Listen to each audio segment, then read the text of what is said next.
Ya, ternyata tadi sudah ditemukan, disinyalir bahwa puisi-puisi cinta ini merupakan ekspresi sebuah cinta yang tanpa pamrih, Bu ya. Tapi kemudian juga tadi Bung Afrizal mengatakan tentang kemuliaan, nilai kemuliaan dari gelombang cinta ini.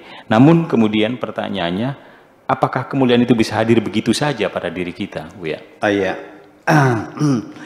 Jadi yang menjadi inti kenapa manusia dinobatkan sebagai makhluk yang termulia di sisi Allah dan malaikat-malaikat disuruh bersujud.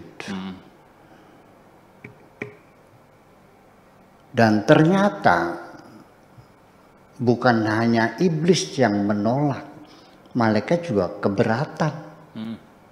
Pada awalnya itu untuk bersujud kepada Adam itu. Kenapa saya mengatakan demikian? Ya karena malaikat juga mengajukan nota keberatan. Nota keberatan itu arsipnya ada kok, kita simpen. Ya emang ya. Iya. Nota keberatan yang diajukan oleh malaikat untuk bersujud kepada Adam ada, artefaknya ada kok.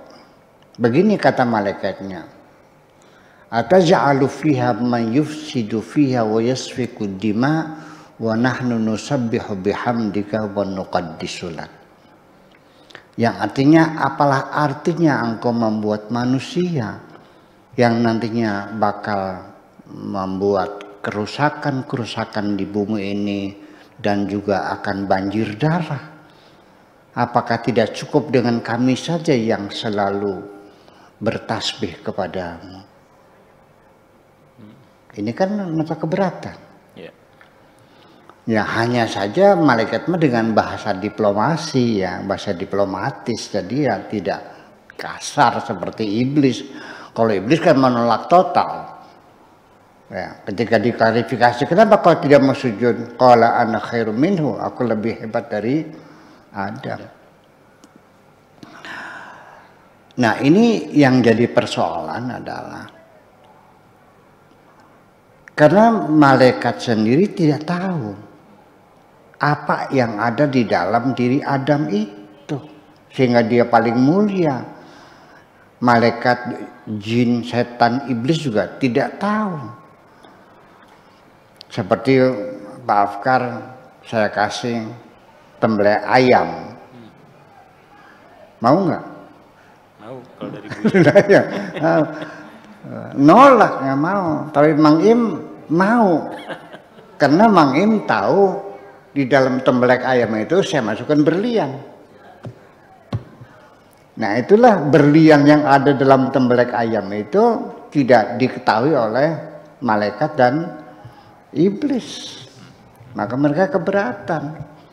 Di situ Allah mengatakan wa idza sawaituhu wa nafakhtu fihi mir ruhi.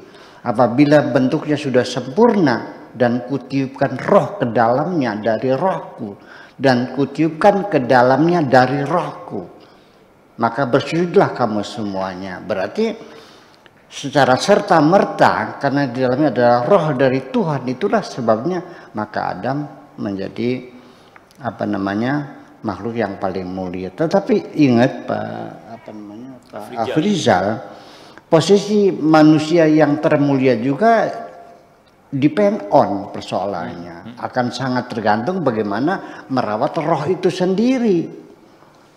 Karena di sisi lain dia adalah makhluk rohani, tapi dia juga makhluk jasadi. Dimana dinyatakan oleh iblis sendiri ketika diklarifikasi oleh Tuhan, mamanaka antas sujud, kenapa kamu tidak bisa sujud? Lalu iblis mengatakan ana khairum minhu, sebabnya karena aku lebih baik dari Adam. Apa argumentasinya kau mengatakan lebih baik dari Adam? Lalu iblis mengatakan khalaqtani min narin wa khalaqtahu min tin, engkau ciptakan aku dari api dan engkau ciptakan Adam dari tanah. Jadi dicipta dari tanah, di dalamnya dimasukkan roh. Jadi ada membawa jasad dan membawa roh. Nah jasad tuntutannya seperti binatang, mau nikah, mau kawin, senang-senang, foya-foya dan sebagainya. Ruhani tinggal lagi. Makanya manusia ini Ketika dia berbuat baik, maka dia jauh lebih mulia daripada malaikat. Karena malaikat ketika berbuat baik tanpa beban, tidak punya hawa nafsu, tidak punya dorongan seksual, tidak punya kepentingan apapun. Mereka ya santai-santai aja, bersujud ribuan tahun juga nggak ada masalah. Manusia ketika berbuat baik, dia melawan nafsunya, membawa beban berat dari jasadnya itu.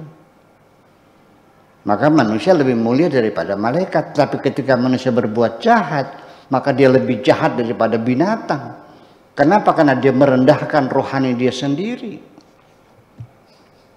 Itu persoalannya. Ulaika kal anami balhum adallu. Mereka adalah seperti binatang, bahkan lebih jelek daripada binatang. Kenapa? Karena merendahkan rohani dia sendiri. Jadi saya kira memang tidak ada kausalita mengapa Adam diciptakan paling mulia, karena di situ intinya di dalamnya ditiupkan dari roh Tuhan semacam itu.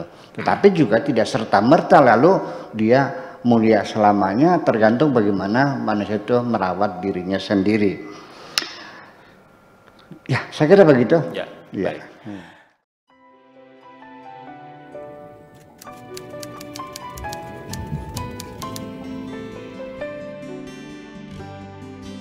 Aku hanya ingin berbagi kebahagiaan